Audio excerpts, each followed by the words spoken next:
बिस्मिल्लाहिर्रहमानिर्रहीम। Dear students, अस्सलाम वालेकुम। उम्मीद करती हूँ कि आप सब अल्लाह ताला के फजलो करम से खैरियत से होंगे। डियर स्टूडेंट्स, हम इंटरमॉलिक्यूलर फोर्सेस की डिफरेंट टाइप्स को डिस्कस कर रहे थे। हमने डिफरेंट टाइप्स को पिछले लेक्चर्स में डिस्कस किया। पहली टाइप हमने डाइपोल इंड्यूस फोर्सेस को डिस्कस किया। दूसरी टाइप में हम डाइपोल इंड्यूस डाइपोल फोर्सेस, उसके बाद हमने इंटरस्टेनियस डाइपोल इंड्यूस डाइपोल फोर्सेस को डिस्कस किया। आज हम नेक्स्ट टाइप जो है आयन डाइपोल फोर्सेस उसको डिस्कस करेंगे। और इंटरस्टेनियस डाइपोल और इंड्यूस डाइपोल, जिसे हम लंदन डिस्पर्शन फोर्सेस भी कहते हैं, उसके ऊपर अफेक्ट होने वाले फैक्टर्स को डिस्कस करेंगे।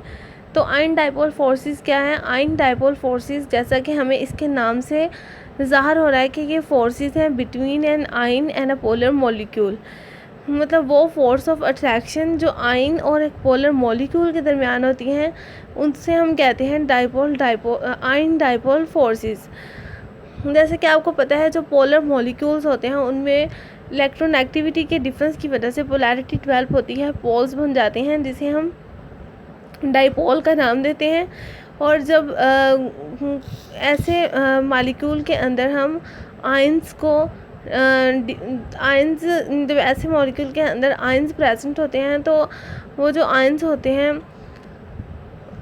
उनके दरमियान और जो डाइपोल है उनके दरमियान फोर्स ऑफ अट्रैक्शन डेवलप हो जाती है, जिसे हम आयन डाइपोल फोर्सेस कहते हैं। तो इसे हम एक एग्जांपल की हेल्प से समझने की कोशिश करते हैं।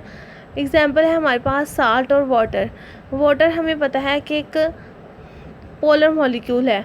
वाटर में डाइपोल डेवलप हो सकता है क्योंकि जो हाइड्रोजन और ऑक्सीजन है, इसकी इलेक्ट्रोनेगेटिविटी में डिफरेंस है।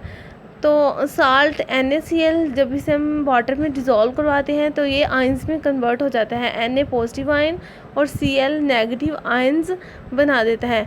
अब जो Na पॉजिटिव आयन होता है, इसके और वाटर के मॉलिक्यूल के दरमियान फोर्स ऑफ अट्रैक्शन डेवलप हो जाती है। इससे वाटर के मॉलिक्यूल घेर लेते हैं, जिसे हम आयन डाइपोल फोर्सेस कहते हैं। और जो क्लोरीन का नेगेटिव मॉलिक्यूल होता है, इसे भी वाटर मॉलिक्यूल पॉजिटिव साइड से अट्रैक्ट करते हैं, हाइड्रोजन वाली साइड से। तो आयन डाइपोल इंटरेक्शंस डेवलप हो जाती हैं। जैसा कि आप लोग इस पिक्चर में देख सकते हैं कि ये सोडियम आयन है और ये क्लोरीन आयन है। इसे वाटर में डिज़ोल्व किया गया है। तो जो वाटर के मॉलिक्यूल्स हैं वो इनको घेरे हुए हैं। जो सोडियम पॉजिटिव आयन है, इसे वाटर मॉलिक्यूल की नेगेटिव साइड ने घेरा हुआ है। इनके दरमियान फोर्स ऑफ अट्रैक्शन जो है वो डेवलप हुई हैं।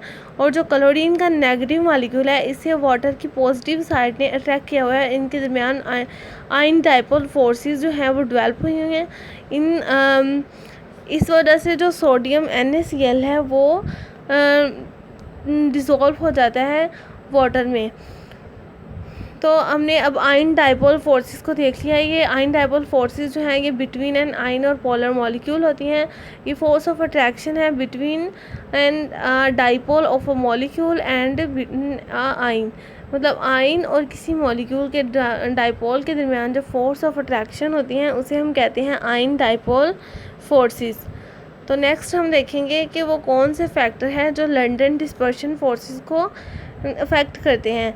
मतलब किन फैक्टर की बिना पर कुछ मॉलिक्यूल्स की इनके अंदर लंदन डिस्पर्शन फोर्सेस जो हैं वो स्ट्रॉन्ग होती हैं और कुछ मॉलिक्यूल्स के अंदर वीक होती हैं। लंदन डिस्पर्शन फोर्सेस है कि हाँ, ये फोर्स ऑफ अट्रैक्शन होती है बिटवीन नॉन पोलर मॉलिक्यूल्स। ये पोलर और नॉन पोलर मॉलिक्यूल दोनों के दरमियान में होती हैं, लेकिन ये ज़्यादा जो है ये नॉन पोलर मॉलिक्यूल के दरमियान होती हैं। कि these forces are present in all types of molecule, polar and non-polar. However, these are more prominent in non-polar molecules like H2Cl2 noble gases. London forces are weaker than dipole forces. जो London forces हैं ये non polar polar दोनों तरह के molecules में होती हैं, लेकिन ये वीकर होती हैं as compare to dipole forces. तो डियर स्टूडेंट्स, इतने दिनों से हम जो लेक्चर्स में डिस्कस कर रहे हैं डिफरेंट टाइप्स इंटरमॉलिक्यूलर फोर्सेस की, उसमें हम एक चीज़ पढ़ रहे हैं पोलैरिटी, पोलराइजेबिलिटी। तो हम देख लेते हैं आज की पोलराइजेबिलिटी है क्या। ये measurement of extent to which electron cloud can be distorted or polarised is called polarisability.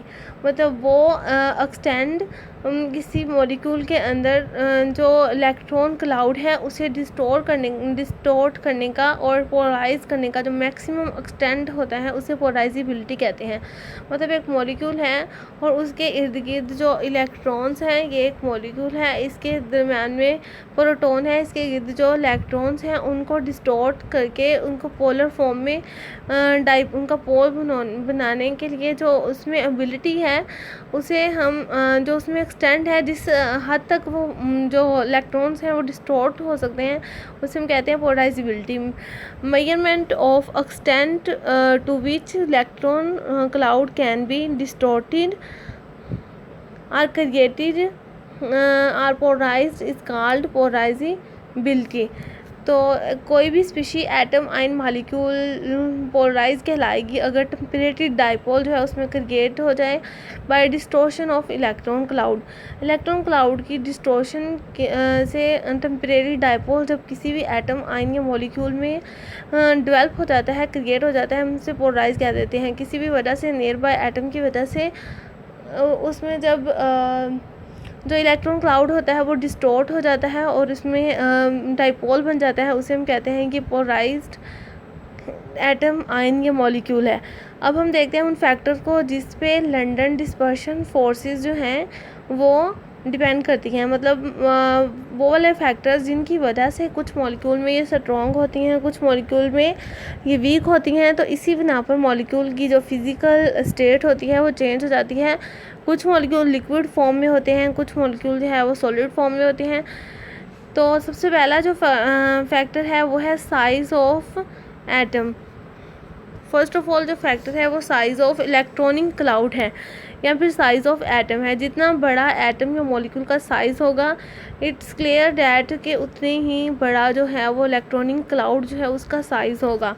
For example अगर एक के दो हमारे पास इलेक्ट्रॉन है, एक ए है, सॉरी दो एटम है, एक ए है और एक बी है। अगर ए का साइज़ हम देखें तो छोटा है, अगर बी का साइज़ हम देखें तो बड़ा है। जिसका साइज़ बड़ा है उसके अंदर इलेक्ट्रॉन का जो क्लाउड है साइडों पे वो भी बड़ा है।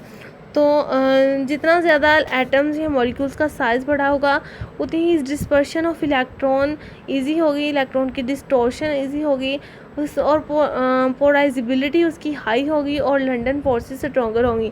क्योंकि अगर किसी एटम आयन या मॉलिक्यूल का साइज़ बड़ा होगा तो उसमें इलेक्ट्रॉन की डिस्टॉर्शन ईजी होगी, ईज़िली उसमें जो साइज स्पेस ऑफ अट्रैक्शन है किसी दूसरे एटम आयन या मॉलिक्यूल के लिए, किसी डाइपोल के लिए वो बढ़ जाएगी।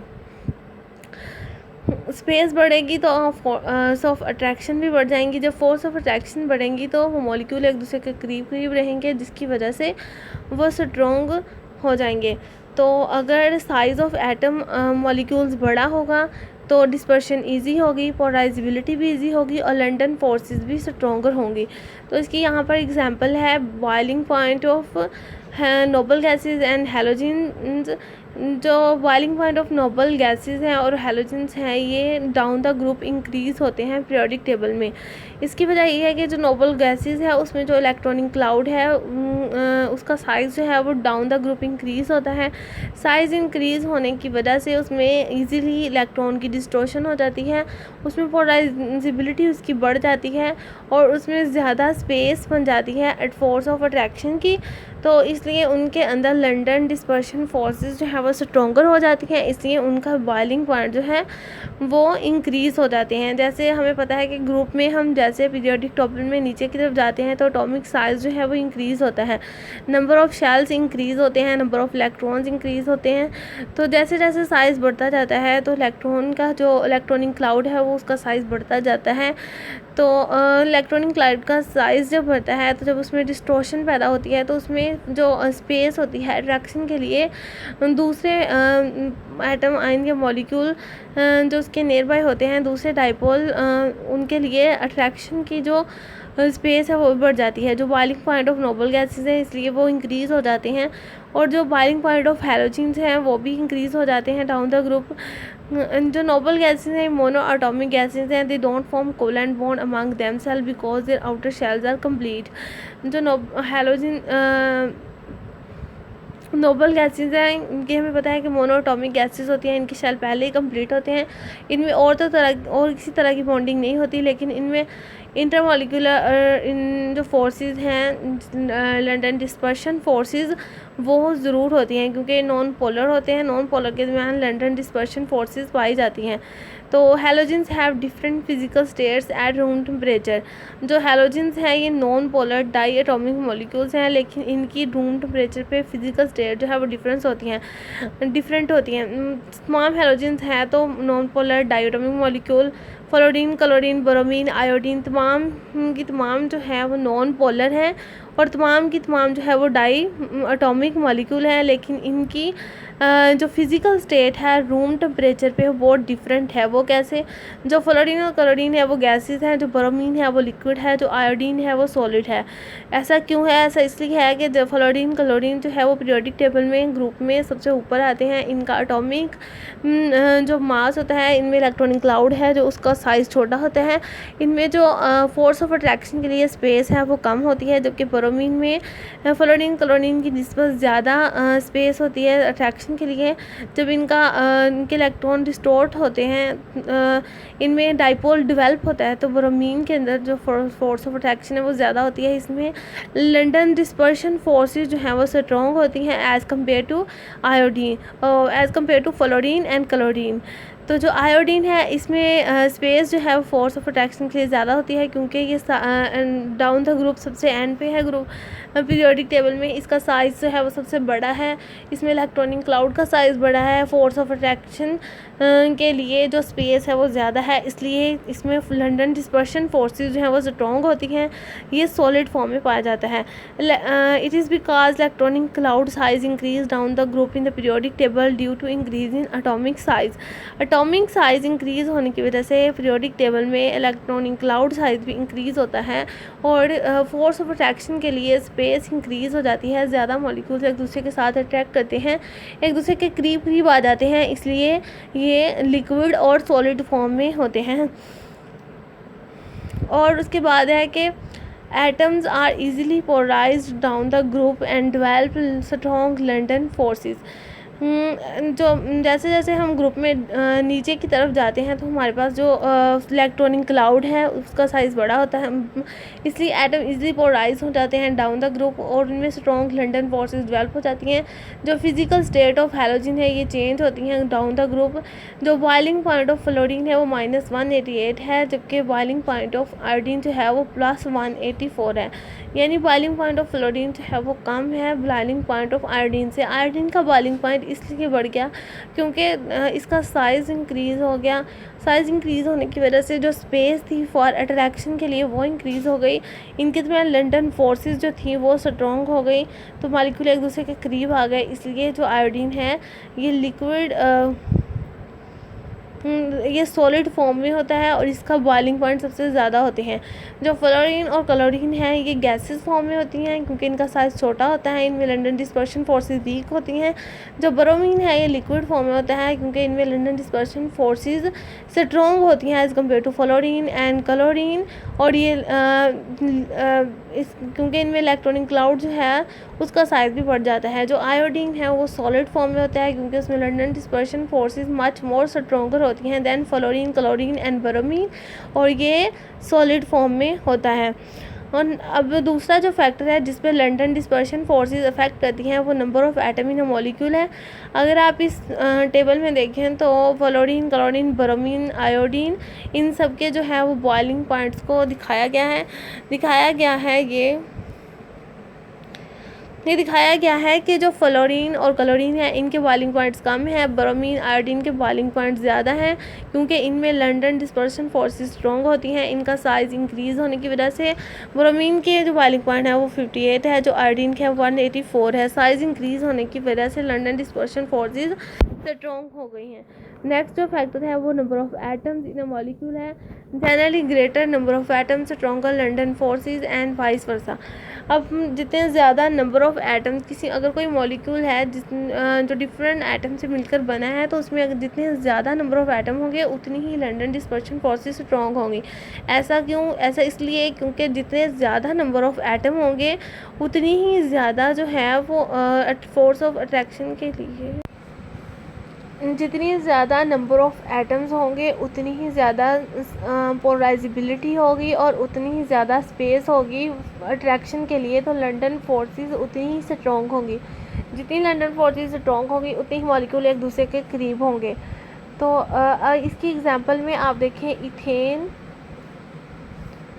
इथेन है और इसकी एग्जांपल में हेक्सेन है। इथेन और हेक्सेन जो हैं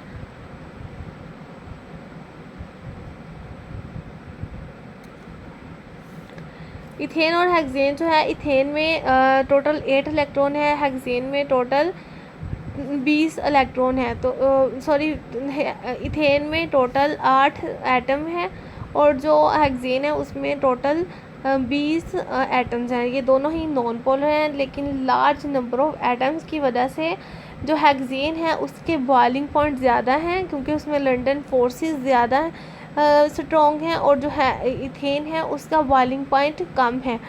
तो larger hexane molecule has more places for attraction than smaller ethane molecule, thus it has greater polarizability, hence higher boiling point। जो इथेन है इसमें कम नंबर ऑफ़ एटम्स है, इसलिए इसमें वीकर लंडन डिस्पर्शन फोर्सेस हैं, इसका बॉइलिंग पॉइंट्स भी इसीलिए कम है। और जो हेक्सेन है उसमें ज़्यादा नंबर ऑफ़ एटम्स होने की वजह से उसका इलेक्ट्रॉनिक क्लाउड का साइज़, एटॉमिक साइज़ ज़्यादा होने की वजह से, ज़्यादा स्पेस फॉर अट्रैक्शन की वजह से, उसकी पोलराइजेबिलिटी हाई होने की वजह से उसका जो बॉइलिंग पॉइंट्स हैं वो ज़्यादा हैं। उसके बाद physical state of hydrocarbon changes with increasing molecular mass. जो हमारे पास हाइड्रोकार्बन्स हैं इनका जब मॉलिक्यूलर मास चेंज होता है तो इनकी